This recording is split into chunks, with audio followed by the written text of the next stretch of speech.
buenos días, reuniones profesionales y estudiantes de ingeniería, al diplomado de estructuras. En esta oportunidad vamos a hablar el tema de cimentaciones y como expositor tenemos al ingeniero César Casino Rodas, docente universitario y profesional con amplia experiencia en el tema que vamos a desarrollar el día de hoy. Ingeniero, le damos la palabra y muchas gracias por su participación. Muchas gracias. Buenos días y muy bien. Entonces, lo que quisiera es primero ver cuál es la motivación por parte de ustedes y cuál es el nivel de conocimiento sobre el tema. Veo que hay un público variado, hay gente de peso y seguramente con mucha experiencia, y hay jóvenes que probablemente estén recién tratando de incursionar en este mundo del diseño estructural. Muchos están preocupados por la actualización y eso es importantísimo. Miren, ese documento es una publicación del ACI, digamos es un handbook,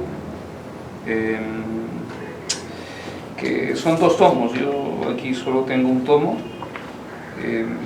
Tienen aquí, digamos, un montón de ejemplos, ¿no? O sea, no hay mucha teoría, es, digamos, la aplicación del ACI 318 del 2014 en el diseño de diferentes tipos de elementos estructurales, ¿no? Voy a dejar este documento aquí con los organizadores para que, bueno, eso lo tendrían que sacar una copia aquellos que estén interesados, ¿no? O sea, no tengo otro más que este, o sea, me gustaría dejarles, pero es el único que tengo. O sea, aquellos que están interesados a fin de actualizarse un poquito, les sacan una copia, ¿no? Es una buena inversión, entiendo, ¿no? Si es que están interesados en la parte de la actualización, ¿ya? Digamos, la norma de diseño en concreto armado, nuestra norma se llama la E060, ¿no? ¿Se acuerdan? Y la E060 fue, digamos, actualizada, si no mal recuerdo, el 2009. Y a partir del 2009 los reglamentadores tomaron la decisión de que el cuerpo de nuestra norma sea similar a la ACI 318, pero del 99.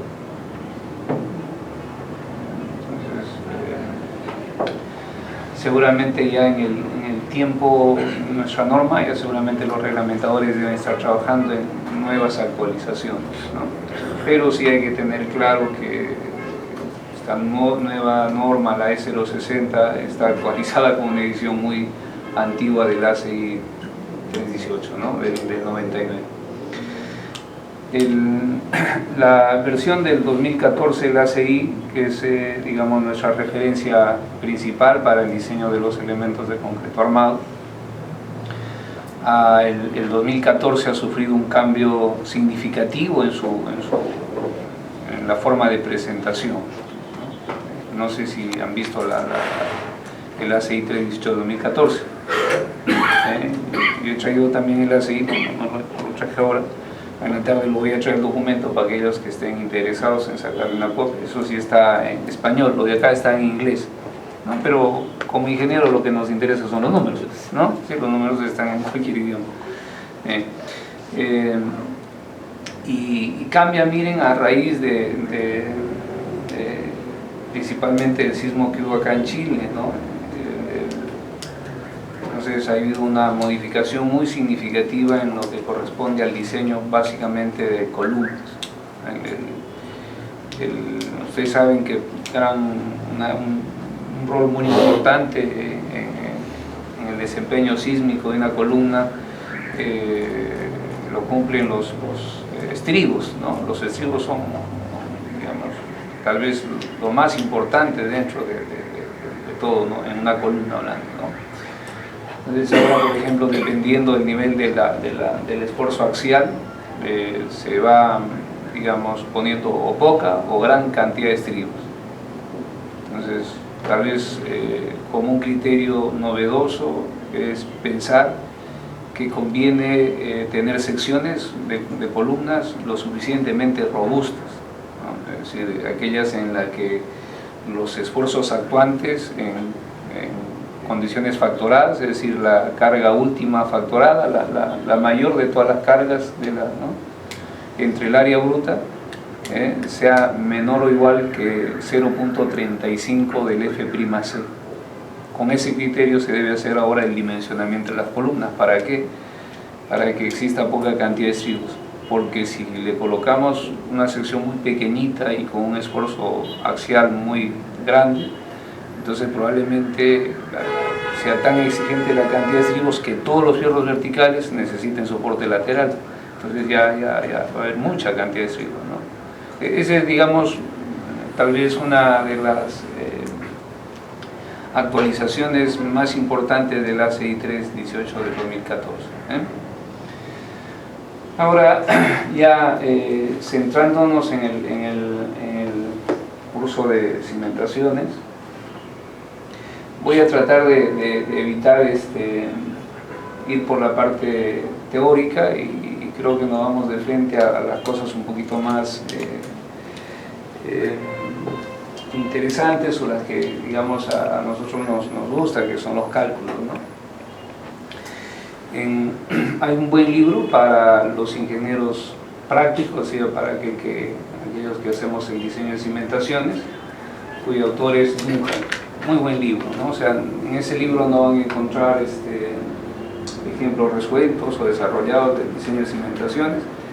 Lo que van a encontrar es la experiencia de este ingeniero en el diseño de varios tipos de cimentaciones, ¿no? Los problemas que ha encontrado, cómo los ha resuelto, ¿sí? Entonces eso es muy valiosísimo. Creo que ya está de más definir qué es la cimentación, ¿sí? Los tipos de cimentación. Creo que aquí el título de la diapositiva no es el más correcto. La idea aquí es saber a qué nivel debemos cimentar, ¿no? A qué profundidad se debe cimentar. La profundidad de cimentación obviamente lo va a dar el estudio mecánico de suelos, ¿no? Es el que nos va a indicar, entre otras cosas, cuál es la profundidad de plano. Pero en nuestro caso nosotros debemos ser conscientes y leer ese informe, ¿no? Y por ejemplo, debe cimentarse siempre por debajo de aquellos suelos o estratos que sean susceptibles a sufrir cambios de volumen, ¿no? Es un buen criterio, ¿no? Es decir, aquí por ejemplo en Chiclayo el nivel del agua freática es muy superficial, ¿no? Es muy superficial, entonces hay que cimentar, digamos, por debajo o ya en el nivel mismo del agua freática, ¿no? No podemos cimentar por encima, ¿no? Porque cuando sube y baja, el suelo va a cambiar de volumen y ese cambio de volumen va a generar algún tipo de daño en la cimentación y en la superestructura. Hay que hacer el dimensionamiento de modo tal de que, digamos, las cargas transmitidas hacia la cimentación sean, digamos, absorbidas por el suelo, de modo tal que tengamos tranquilidad con respecto a la estabilidad y la capacidad de soporte del suelo. Los asentamientos diferenciales son un gran problema en el diseño de las cimentaciones, ¿no? Por lo general, bueno, cuando yo estudié hace mucho tiempo atrás, en esa época había que hacer mucho cálculo a mano, entonces era muy tedioso hacer el diseño de edificaciones.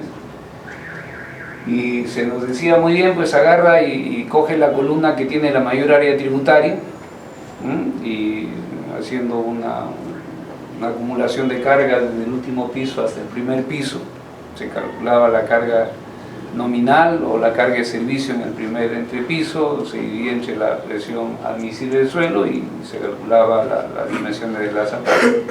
Y luego lo que salía ahí, esas dimensiones las repetíamos en las demás columnas, ¿cierto? Todas las columnas tenían las mismas zapatas. Pero eso es malo, ¿no? Porque lo que pasa es que Esta columna que tiene menos carga transmite menor presión, esta que tiene más carga transmite más presión, y esa diferencia de presiones genera que el suelo comience a hundirse, ¿no? Se hundirá más la que tiene mayor presión y menos la que tiene menor presión. Esos son los asentamientos diferenciales, ¿no? Que pueden luego ocasionar daños sobre la superestructura. Entonces ahora, con la ayuda de los programas, podemos hacer un diseño un poco más detallado de la cimentación y darle a cada columna, a cada placa, la cimentación que le corresponde, ¿no? Ya no vale uniformizar como se hacía antes, ¿no? Creo que todos sabemos que los tipos de cimentaciones, las cimentaciones superficiales, las cimentaciones profundas, y hay otro tipo que se llama las cimentaciones compensadas. ¿Han escuchado ese término de cimentaciones compensadas? ¿No?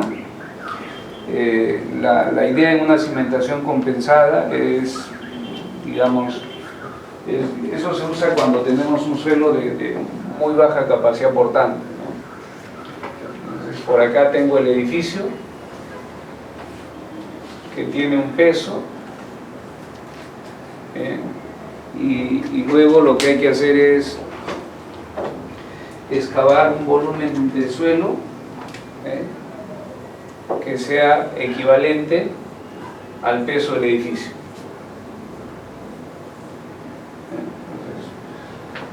Se supone que lo único que estoy haciendo es reemplazando, ¿no? Entonces no voy a afectar en nada las condiciones del suelo de cimentación, ¿no? Esa cimentación es compensada. Ese término o ese tipo de cimentación se usa mucho en México. En México tienen el problema de sus suelos son muy malos, ¿no? Entonces, mira, tenemos las cimentaciones superficiales, son aquellas en las que el estrato resistente es muy superficial. En nuestro reglamento, en la norma técnica E050, que hay que darle también una leidita, o sea, la E050 seguramente es, digamos, de lectura obligada, es la norma de cimentaciones, para el que hace el estudio de mecánica de suelos, ¿no? Y nosotros debemos tener alguna idea sobre eso, ¿no? Especialidad del tecnista, la E050. En la norma E050 se indica que para que sea superficial, la relación entre la profundidad del desplante y el ancho de la cimentación tiene que ser menor que 5. La profundidad de desplante se mide desde el nivel del terreno hasta el fondo de la cimentación. Esto es la profundidad de desplante, que le llamamos DF, ¿no? Es la profundidad de desplante. Bueno, y luego tenemos acá las cimentaciones profundas, serán aquellas en las que la relación entre la profundidad de desplante y el ancho de la cimentación resulta siendo más que 5. Ahí resaltado en rojo he colocado una definición que es un poco más coherente de la que aparece en nuestra norma técnica de 050. Les invito a que le den una leída, ¿no? Y en las cimentaciones profundas, bueno, ahora hay un montón de tipos de cimentaciones profundas, ¿no? Tenemos hay por ejemplo, aquí está esta clasificación, ya está quedando un poquito corta, pero tenemos los micropilotes, los pilotes, las pilas y los muros o los cajones de cimentación. Esa sería, digamos, la clasificación de las cimentaciones profundas, ¿no? Micropilotes, pilotes, pilas y cajones de cimentación. Bueno, aquí esto ya no le he actualizado, ya quedaba así: pilotes aislados, grupos de pilotes, zonas de pilotes, los micropilotes que aparecen acá. Los micropilotes son pilotes de poca longitud, de pequeña sección transversal, que sirve básicamente para hacer el reforzamiento tal vez de una cimentación existente, ¿no? Funciona casi como la raíz de un árbol, se van colocando, se van hincando, se van colocando por presión en diferentes direcciones, ¿no? Eso sirve para recuperar la capacidad de carga de un suelo o recuperar tal vez alguna construcción. Aquí en los pilotes que vamos a ver hoy día, ojalá nos dé el tiempo, tiene sus componentes, la cimentación profunda, los pilotes, que son esas columnas verticales, luego esas columnas verticales sirven de apoyo al cabezal, que vendría a ser la zapata, y sobre la zapata está la columna, ¿no? Hay, no sé si aquí todavía he dejado una construcción que es emblemática. ¿Han escuchado ustedes de estas torres Petronas en Malasia? Es un edificio que son 2 torres y casi a los 2/3 de la elevación están unidas con un puente. ¿Han visto eso? Ahí se han usado pilotes de 300 metros de longitud, o sea, de aquí hacia abajo 300 metros, o sea que ¿cómo se hace eso, no? Bien. Bueno, yo les decía que voy a tratar de pasar esto para entrar a la parte más práctica, que es la que nos interesa. A ver, habría que comenzar a diferenciar. Vamos a tener la superestructura y la subestructura, que es la cimentación. Entonces el análisis o el enfoque tradicional es mirar ambos componentes separados, como si fueran 2 sistemas diferentes. Entonces la superestructura se modela generalmente considerando que las bases de las columnas están empotradas, ¿no? Se hace el análisis estructural, se calculan las reacciones en los apoyos, y luego esas reacciones en los apoyos pasan a la subestructura, a la cimentación, como acciones. Ese es un nivel que generalmente usamos para el diseño práctico de cimentaciones. Ahora, con la ayuda de los programas que se manejan en la actualidad, se puede hacer lo que se llama la interacción suelo-cimentación-estructura, ¿no? Es decir, es un modelo un poco más completo, La rigidez del suelo y la cimentación se representa mediante estos resortes verticales, que representan la rigidez al hundimiento del sistema suelo-cimentación, y estos resortes helicoidales, que representan la rigidez a la rotación del conjunto suelo-cimentación. Entonces, con ese modelo se hace ya el diseño completo de la superestructura y la subestructura.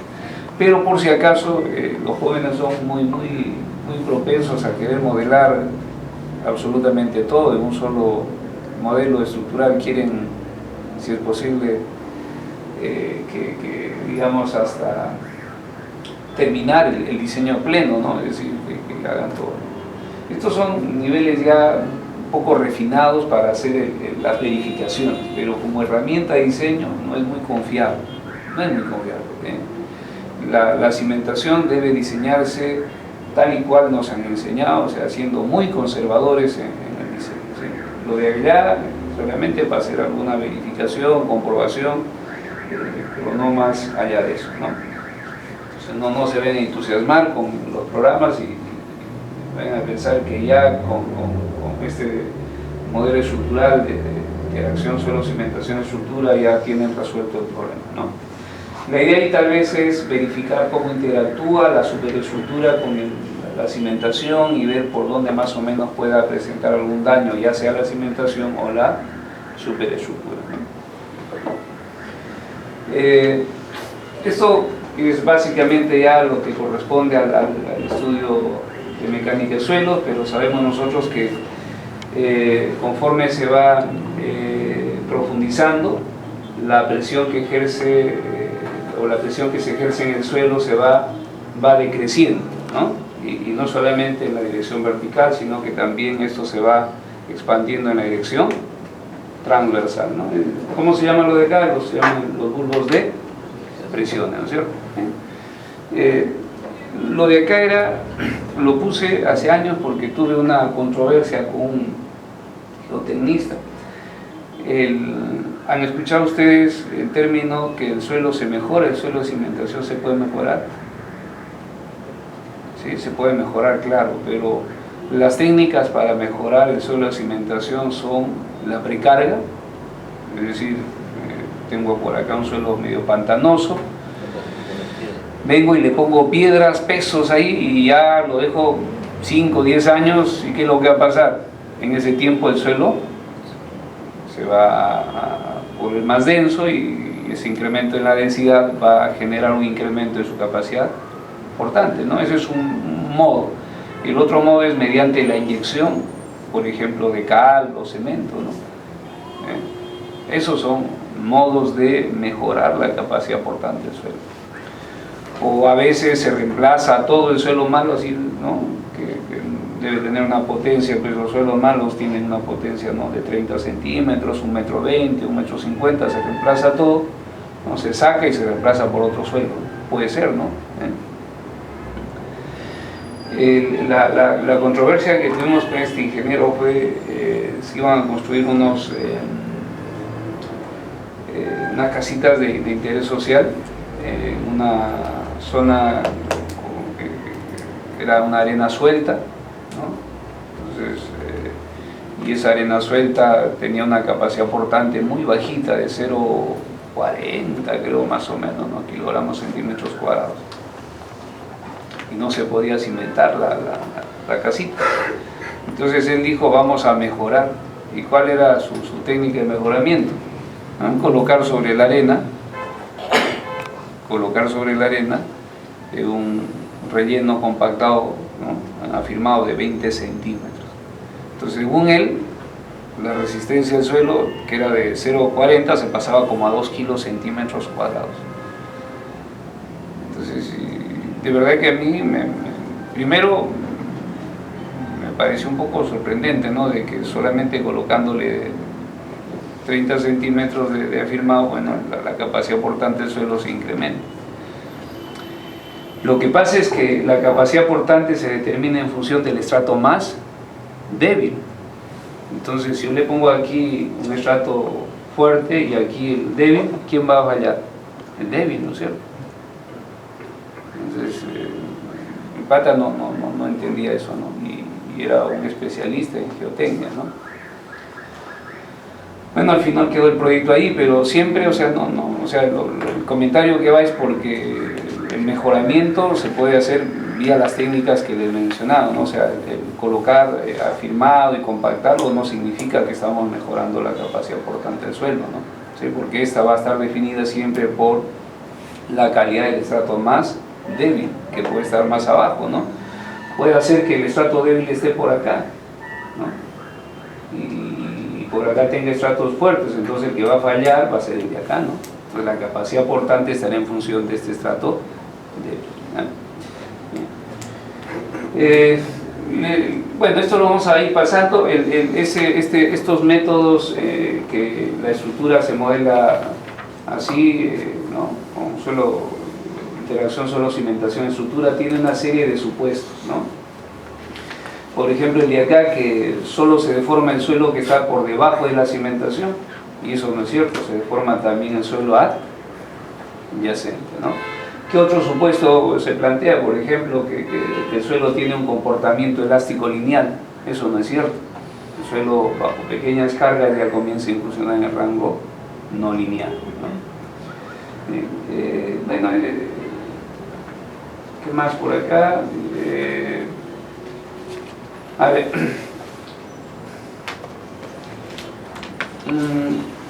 ¿se acuerdan de esto?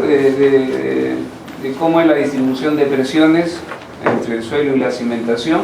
Va a depender de la rigidez relativa que existe entre el suelo y la cimentación, ¿cierto?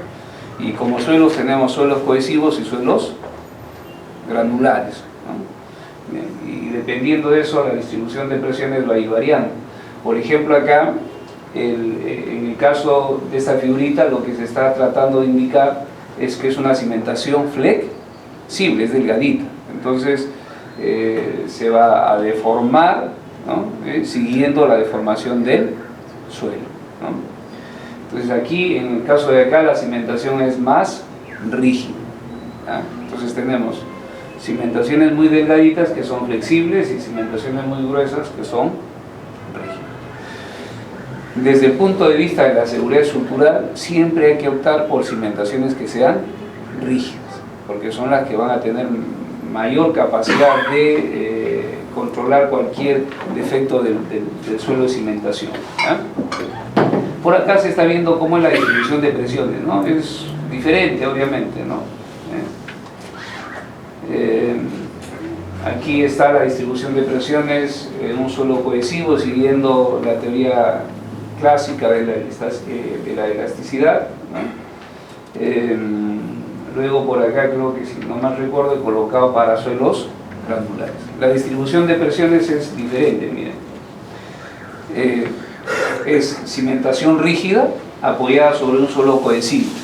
¿Cómo es la distribución de presiones que ejerce el suelo sobre la cimentación? ¿Sí? Es máxima en los extremos y más pequeña en la parte central, ¿no? Y en el otro caso, en suelos granulares, igual una cimentación rígida, la distribución de presiones es tal que en el centro es máxima y en los extremos es mínima. Eso se da por un reacomodo de las partículas del suelo, ¿no? Y esto es lo que conocemos, ¿no? Lo paso porque les decía que queremos llegar a la parte en la que no nos quedemos dormidos, y esa es la distribución teórica, ¿no? La distribución de presiones no solamente va a depender de la rigidez de la cimentación, o sea, aquí lo que estamos viendo es la rigidez de la cimentación, ¿estamos? También va a depender de la rigidez de la superestructura. Eso es valiosísimo que se entienda, ¿no? Y aquí no estamos hablando de la rigidez lateral. ¿Se acuerdan qué es la rigidez? Es la fuerza que hay que aplicar para generar una deformación unitaria. Esa es la rigidez, ¿no es cierto? Bien. Entonces aquí estamos hablando de la rigidez vertical, no de la rigidez lateral. Entonces la estructura de la izquierda es muy flexible, la superestructura. La de la derecha es rígida, ¿no? Y lo mismo se ha dibujado en las dos figuritas de al costado, ¿no? Lo que estoy mostrando aquí a la izquierda es una cimentación flexible sobre, una superestructura flexible sobre una cimentación rígida, ¿no? Y igual acá una estructura muy rígida sobre una cimentación rígida, una estructura flexible sobre una cimentación flexible, y aquí una estructura muy rígida sobre una cimentación flexible. Tal vez aquí no se muestra claramente el asunto, pero si vemos el caso de la superestructura flexible y la cimentación flexible, notarán que los esfuerzos que ejerce el suelo sobre la cimentación se concentran en los puntos de aplicación de las cargas, es decir, donde están las columnas. Y cuando tenemos los otros casos, como que la distribución de presiones tiende a ser uniforme, no uniforme, sino a variar linealmente. Ese es el término que vamos a usar, ¿no? Entonces, en estos casos, en estos tres, la distribución de presiones tiende a ser lineal, ¿no? La distribución de presiones tiende a ser lineal. Bueno, ustedes han visto esas construcciones de muros de ductilidad limitada, ¿sí? ¿Han visto? Bien, es una estructura muy rígida y la cimentación que le ponen, ¿han visto? ¿Alguien ha construido ese tipo de construcciones? ¿No? Pero miren, en Lima hay edificios de 16 pisos de ductilidad limitada que se permitían hace tiempo, ahora ya no están permitidos en esa altura, ¿no? Y tienen cimentaciones, una losita de cimentación de 15 centímetros de grosor en 15 pisos, ¿sí? Eso es, para los que somos un poco viejitos, como que nos parece un poco loco, ¿no? ¿Cómo va a ser eso, no? Bueno, pero así están, ¿no? Bueno, y la respuesta tal vez está en la figurita ahí y en el texto que hemos colocado por ahí. Como la rigidez vertical es muy grande, entonces la misma superestructura obliga que la distribución de presiones en el suelo sea más o menos lineal, y eso es bueno, ¿no? Eso es bueno. Bien. Bueno, entonces le sigo pasando por acá. Esto, como les decía, ya lo dejo ahí para que le den una ojeadita. Y ¿cuándo saber que una cimentación es rígida? Bueno, han escuchado ustedes de un término que se llama el módulo de balasto. Usted, joven, que ha hecho, me dice, sus diseños con el ETAPS, ha usado el módulo. Sí. El 6, ¿no? Sí, disculpen, no me había olvidado. Ha usado el módulo de balasto, ¿no es cierto? ¿Y cómo calculan el módulo de balasto? O sea, el módulo de balasto se obtiene, ¿cómo? A través de la... ¿Ah? Hay un ensayo de campo que Claro, se llama, se carga una plaquita, ¿no? De sección rectangular o circular. El módulo de balasto va a depender si la plaquita es rectangular o circular, es decir, la forma de la cimentación va a influir en el módulo de balasto. Entonces hay que tener cuidado cuando uno usa el programa. No para todos los tipos de cimentaciones el módulo de balasto es el mismo, ¿me entienden? Entonces, lo que pasa, no sé, en Cajamarca, yo soy cajamarquino, ahí hay un ingeniero, no sé si todavía sigue en circulación, que hace suelos. ¿Tendrá equipos para hacer este estudio? No. Y acá en Chiclayo sí hay buena experiencia con respecto a las cimentaciones. Hay buenos profesores en la nacional y en las privadas, no sé, he escuchado eso.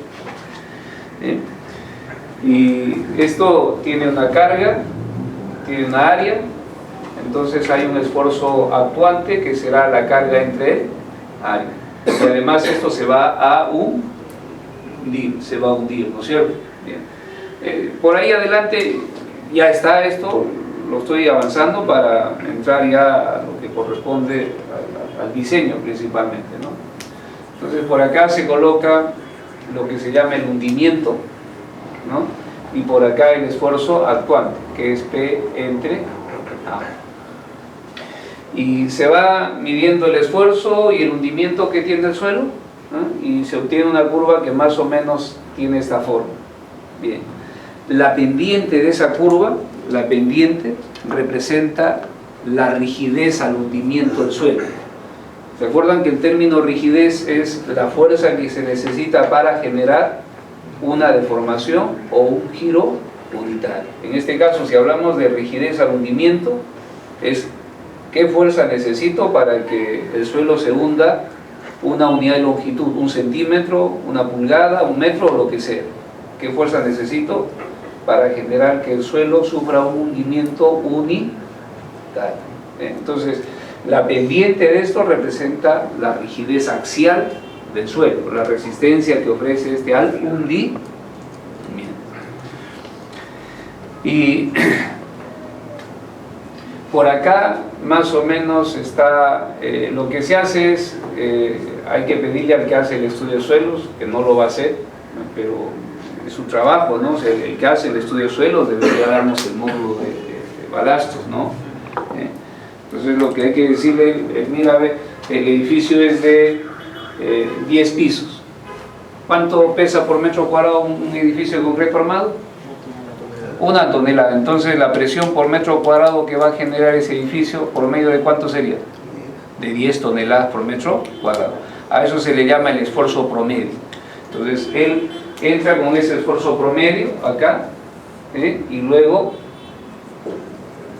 traza una línea secante, y con esa línea secante determina la pendiente, y la pendiente de esa línea secante viene a ser el módulo de balasto. Bien, entonces, y este módulo de balasto luego se relaciona con la presión que ejerce el suelo. Miren,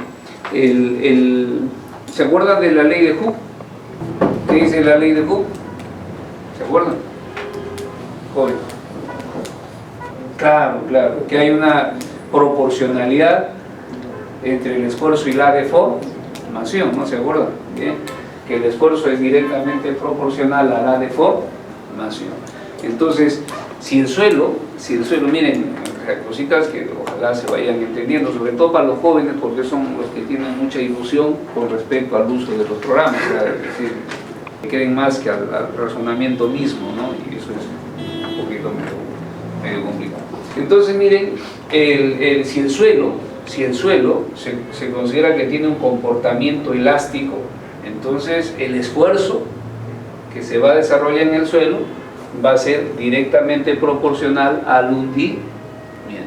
La constante de proporcionalidad viene a ser el módulo de balasto. Acá pues no, ¿recuerdan? Como esto es la parte lineal, esto es Y, el esfuerzo será Y por la pendiente.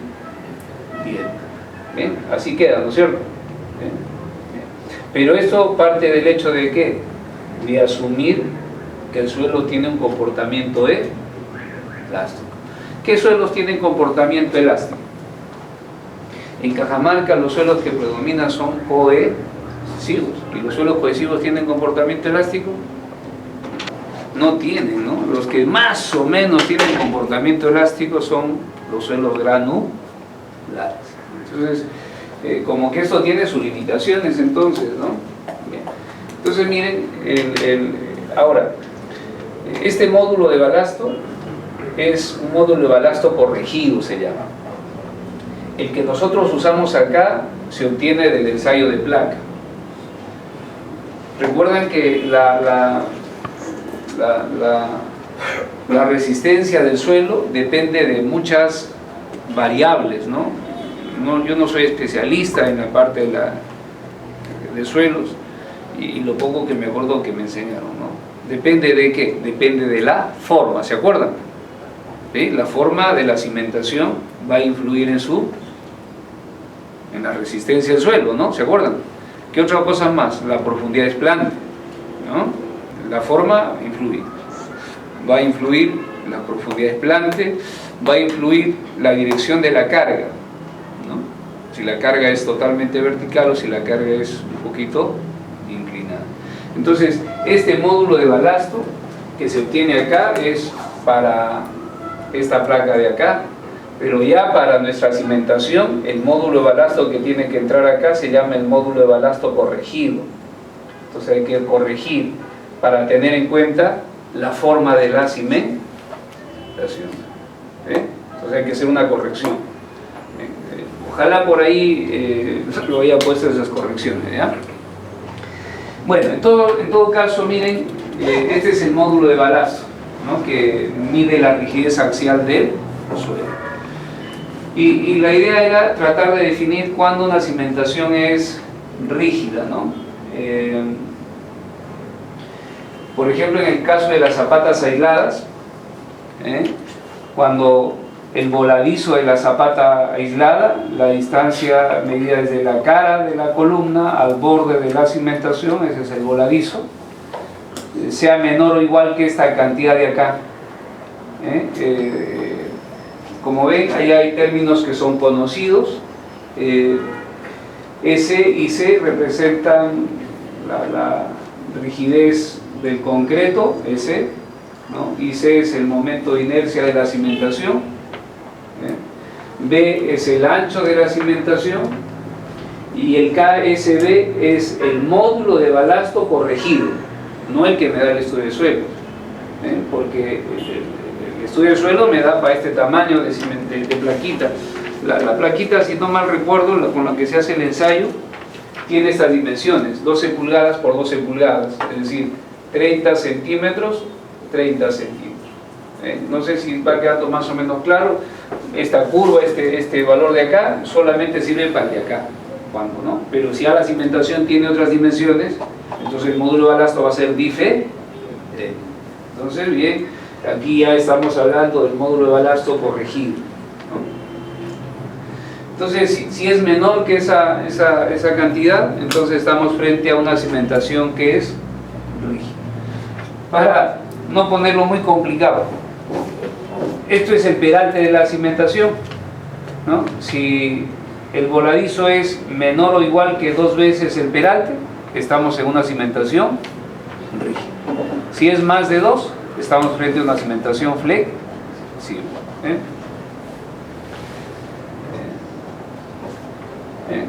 Ahí están descritos los criterios estos. Bien. Más adelante por acá van a estar algunas cositas que seguramente nos van a servir para ir identificando si la cimentación es rígida o flexible. Bien. Entonces, miren, lo que quisiera es que vaya quedando más o menos claro que la distribución de presiones va a depender de la rigidez relativa que existe entre el suelo y la cimentación, depende también de la rigidez vertical de la superestructura, ¿no? Y que para definir si la cimentación es rígida o flexible con respecto al suelo, o sea, comparando la rigidez de la cimentación con el suelo, tenemos que involucrar dentro de esa comparación este término que se llama el módulo de balasto, ¿sí? Hasta ahí, más o menos, como les decía, estoy tratando de resumir esto para avanzar, ¿no? Y, a ver, luego lo que queremos es revisar la distribución de presiones que ejerce el suelo sobre la cimentación. Y como habíamos dicho, considerando que la cimentación es rígida. Entonces, cimentación rígida, la cimentación se va a hundir y a girar como sólido rígido. Bien. Entonces, aquí hay dos maneras de plantear la distribución de presión, ¿no? Una que se llama la variación lineal y la otra la distribución uniforme concéntrica. La primera es la tradicional, la que está, digamos, indicada en nuestro reglamento, en la norma técnica E060, en el capítulo 15, que es sobre el diseño de cimentaciones, dice que las dimensiones de la cimentación se debe obtener considerando que el suelo tiene un comportamiento elástico lineal, es decir, aceptando que existe una distribución lineal de presiones. Eso es lo tradicional, Bien, pero aquí voy a dejar para los jóvenes, sobre todo, que son los más impulsivos en esto, otro enfoque que es más moderno y que lleva a generar o a conducir a diseños que son más económicos, pero pensando siempre desde el punto de vista de la seguridad estructural, que es el segundo. El de acá supone que el suelo tiene un comportamiento elástico infinito, cosa que no es cierto, ¿no? A partir de este punto de acá el suelo ya comienza a tener un comportamiento inelástico, ¿no es cierto? ¿Ve? Entonces asume que tiene un comportamiento elástico infinito. Lo de acá es asumir que el suelo tiene casi su comportamiento real, un comportamiento inelástico. ¿Sí? Entonces vamos a tratar de descubrir ambas situaciones. Miren, entonces la primera, no se olviden, la que está ahí como variación lineal, corresponde a asumir que el suelo tiene un comportamiento elástico infinito, es decir, que la curva esta que hemos dibujado acá está así, así. Por acá está el hundimiento y por acá está el esfuerzo. Tiene un comportamiento elástico infinito. Bien. Y ahora, el suelo se puede imaginar o representar como una serie de resortes, y cada resorte va a tener una rigidez equivalente o en función del módulo de balasto del suelo, ¿no? Entonces miren, por acá tenemos una cimentación, estoy hablando cimentación, no estoy hablando de una zapata en particular, aislada, combinada, no, es cualquier tipo de cimentación que sea rígida, ¿no? ¿Bien?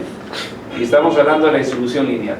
Entonces el suelo, la rigidez, el suelo solo ofrece resistencia al hundimiento, no tiene otro tipo de capacidad, ¿no? ¿Puede resistir tracción? No, ¿no es cierto? Solo soporta fuerzas que traten de hundirlo. Bien, entonces esa rigidez al hundimiento se puede representar mediante una serie de resortes, una serie de resortes, y decimos lo siguiente: La cimentación está apoyada sobre una cama de resortes. Esos resortes, la rigidez de cada resorte, la rigidez vertical, será dependiente de ¿qué? De la separación que existe entre los resortes, ¿no? En ambas direcciones. ¿Estamos? Es decir, será el módulo de balasto corregido por el área tributaria de cada resorte. Lo dejo ahí, pero aquí hay una rigidez vertical que le puedo llamar K1. La cimentación es totalmente rígida. En esa distribución lineal se acepta que el esfuerzo es directamente proporcional al hundimiento. Miren, ¿el esfuerzo en qué unidades va a estar? Kilogramos centímetros cuadrados. El hundimiento en... Bien, por lo tanto, KV, ¿qué unidades debe tener? Kilogramos centímetros al cubo. Ese es el módulo de balasto. Kilogramos centímetros al cubo, para que dé presión. Entonces, el suelo o la cimentación rígida está apoyada sobre una cama de resorte. Ahora, y si por acá le aplico una fuerza que está aplicada justo en el centroide de la cimentación, ¿qué va a pasar? Todos los resortes se hundirán la misma cantidad. ¿Y se acuerdan qué es lo que sucede cuando un resorte se deforma? En él se desarrolla una fuerza de restitución. Bien, y esa fuerza de restitución, como todos los resortes se hunden la misma cantidad, será igual en cada uno de los resortes. Entonces, ¿qué tipo de presión ejerce el suelo sobre la cimentación en ese caso? Una distribución uniforme, ¿no es cierto? Bien. Y eso es lo que hay que buscar en cualquier tipo de cimentación, ¿no? Para que no tengamos problemas con los asentamientos, ¿sí? Entonces lo que hay que buscar es que, la resultante de las cargas aplicadas queden en el centroide de la cimentación. ¿Estamos?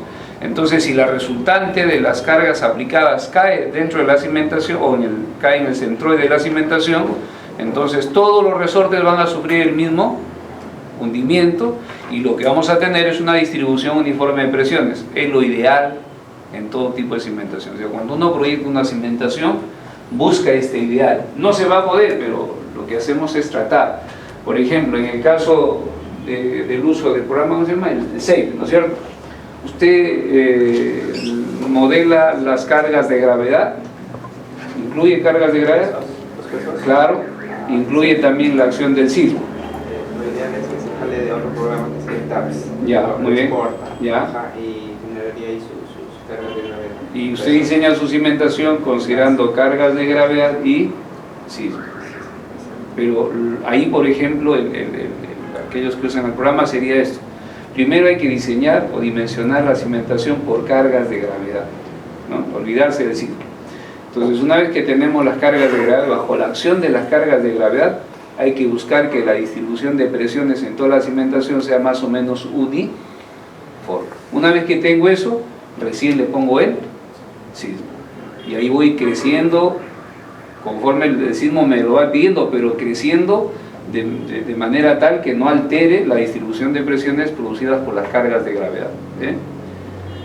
No sé si me dejo entender, porque a veces se comienza a crecer de manera indiscriminada, entonces ya por cargas de gravedad voy a generar un lado más fregado que otro. No sé si me dejo entender, ¿no? Entonces hay que tener cuidado con eso. Bien, entonces al punto de aplicación de la resultante a veces se llama el centro de presiones, ¿no? Entonces hay que buscar que el centro de presiones coincida con el centro de la cimentación. Ese es el truco principal en el diseño de todo tipo de cimentación.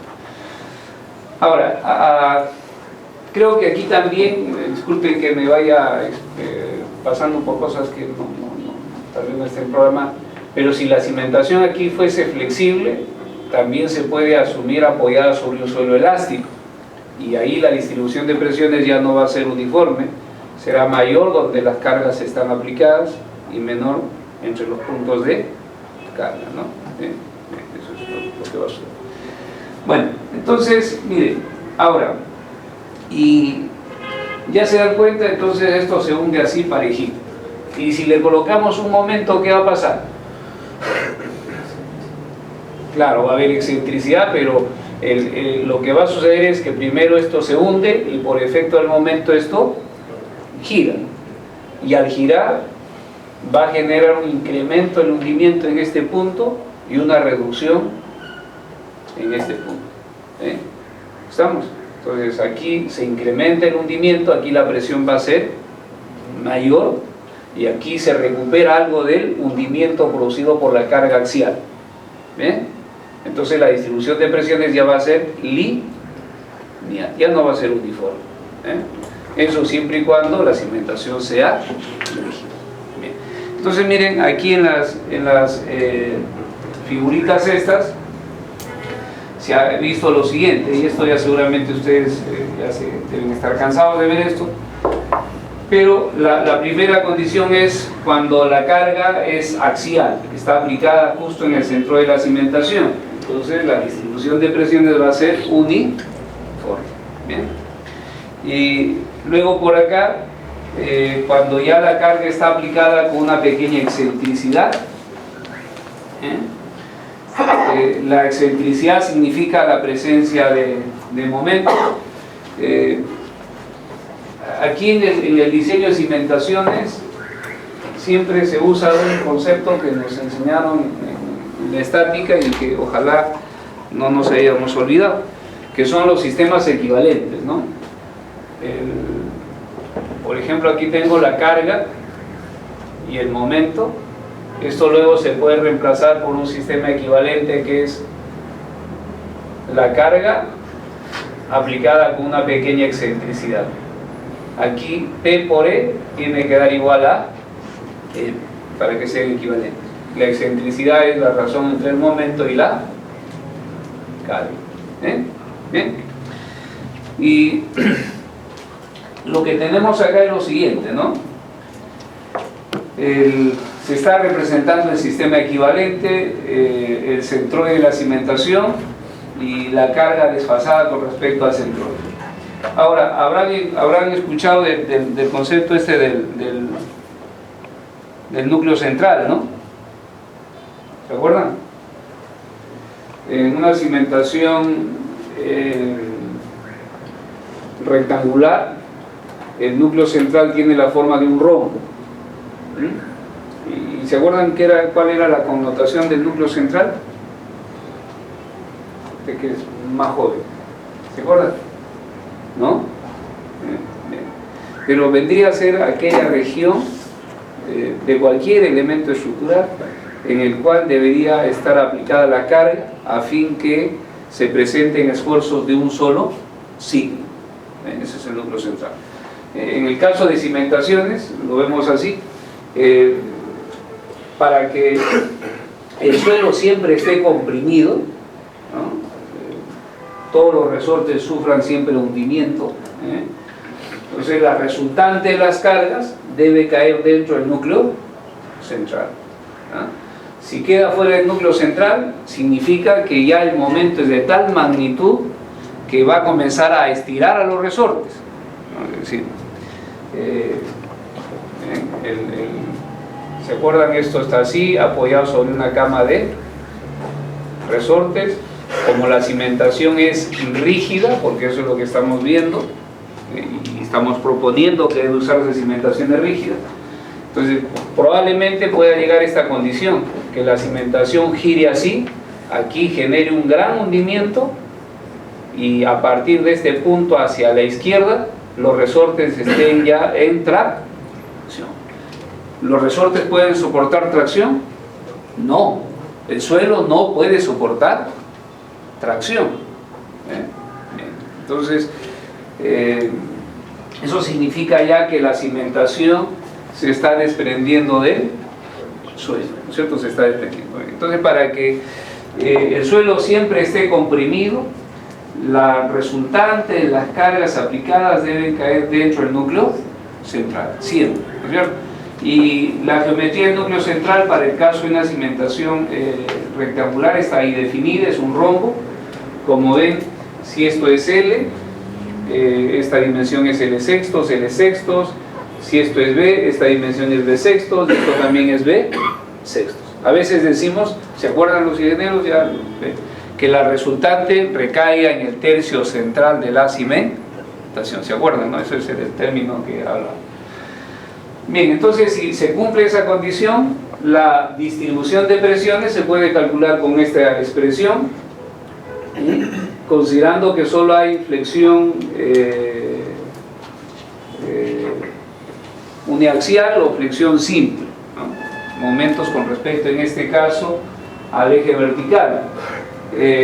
Aquí la cimentación, como es rígida, que es el concepto que estoy tratando de que se den cuenta, no se va a deformar, gira como un sólido rígido. Aquí el momento está así, ¿no? Gira esto, se hunde este lado y se levanta este lado. Aquí hay mayor presión y aquí hay menor presión. El momento está actuando en este caso con respecto al eje Y. Por eso hemos colocado aquí M, Y. Aquí se está expresando en función del sistema equivalente. A representa el área de la cimentación y es el momento de inercia de la cimentación calculada con respecto al eje de flexionamiento. El eje de flexionamiento es el eje vertical. Entonces, ¿qué momento de inercia tiene esta sección rectangular con respecto al eje vertical? Un doceavo de B por L al cubo, ¿no? ¿Se acuerdan? Se reemplaza y luego nos queda esta expresión de acá que serviría solo si la excentricidad es menor que L sextos, ¿no? Ahora, aquí se está viendo solo flexión uniaxial. Aquí ya la resultante de las cargas aplicadas cae fuera del núcleo central, cae por acá. Entonces eso supone la condición de acá, que hay una porción de la cimentación que se está desprendiendo del suelo. Y entonces la distribución de presiones solo iría de aquí hacia acá e iría variando linealmente. ¿Por qué va variando linealmente? Porque la cimentación es rígida, ¿no? Porque si la cimentación fuese flexible, la distribución ya deja de ser lineal. Bien, entonces aquí se define lo siguiente. Aquí no hemos colocado, no sé si tal vez aquí en la... ¿Dónde está? A ver, si lo acotan ahí en las copias que les han alcanzado, esta dimensión de aquí hacia acá es A, que es la zona que estaría comprimida, la zona del suelo que resulta comprimida. Esto es como A, A, que aparece aquí en el denominador, ¿no? Lo que se hace aquí es, digamos, hay que plantear las ecuaciones de equilibrio. Para que la cimentación esté en equilibrio en esa condición, debe cumplirse dos cosas: que la resultante de las presiones que ejerce el suelo sobre la cimentación tiene que ser igual a la resultante de las fuerzas aplicadas, ¿no? Y que ambas fuerzas tienen que ser colineales. Entonces, si se satisfacen esas dos condiciones, la cimentación está en equilibrio. La resultante sería igual al volumen del diagrama de esfuerzos.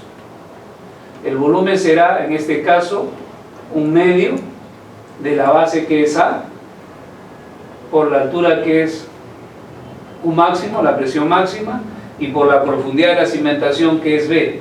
Esto es L, la profundidad es B. Entonces la resultante, que no le he puesto ahí, hoy a propósito, la resultante de las presiones que ejerce el suelo sobre la cimentación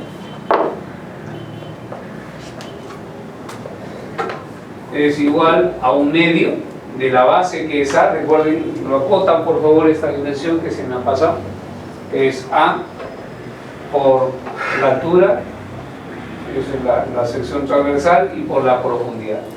y esto tiene que ser igual a la resultante de las cargas aplicadas, igual a P. De acá sale que la presión máxima es igual a 2 veces P A por B, que es lo que está allá, ¿no es cierto? Ahora, el valor de A, ¿cómo resulta? Miren, como decíamos, estas dos fuerzas tienen que ser colineales, ¿no es cierto? Colineales. Y si lo vemos así, y disculpen que no lo haya colocado ahí en la diapositiva, pero digamos que la cosa es así. Por acá está el centroide de la cimentación, aquí está P aplicada con esta excentricidad, todo de aquí hacia acá sería, si esto es L, de aquí hacia acá sería L medios. Por lo tanto, esta dimensión debería ser L medios menos E, ¿no es cierto? Y la distribución de presiones que ejerce el suelo sobre la cimentación, recuerden que es lineal porque la cimentación es rígida y está apoyada sobre un suelo que tiene comportamiento elástico, ¿no? Aquí está la resultante. La resultante tiene su punto de aplicación. Si todo esto es A, ¿cuánto sería esta distancia? A tercios. Entonces lo único que hay que hacer es igualar estas dos cantidades y colocar que A tercios es igual a L medios menos E. Entonces será A igual a 3 veces L medios menos E, y que es la cantidad que hemos colocado ahí en la diapositiva y que no estamos definiendo cómo se está haciendo, ¿sí? Cuando hacemos el diseño con cargas sísmicas, a veces llegamos a estas condiciones, entonces hay que tener claro esto. Bien, primero, ¿cómo se calcula el esfuerzo máximo acá? El esfuerzo será la carga entre el área cuando la resultante de las cargas es o coincide con el centroide de la cimentación. El esfuerzo máximo se presenta a un extremo. ¿Y cómo se calcula? Cuando tenemos esta condición de acá, cuando ya la resultante queda fuera del núcleo central. Y bueno, esto de acá lo voy a... Entonces hasta ahí, digamos, hemos considerado la condición de flexión uniaxial. Cuando lleguemos a ver las zapatas aisladas, ahí vamos a ver la condición de flexión biaxial. Lo que quería es hasta ahora que vean lo siguiente, ¿no? Y que vean más o menos de dónde está saliendo esto. Bien, estamos viendo cómo es la distribución de presiones que ejerce el suelo sobre la cimentación. Y hay, insisto, dos enfoques. Una, asumir que el suelo tiene un comportamiento elástico infinito, que es lo que aparece en nuestra norma. Y la otra es asumir que el suelo tiene un comportamiento inelástico.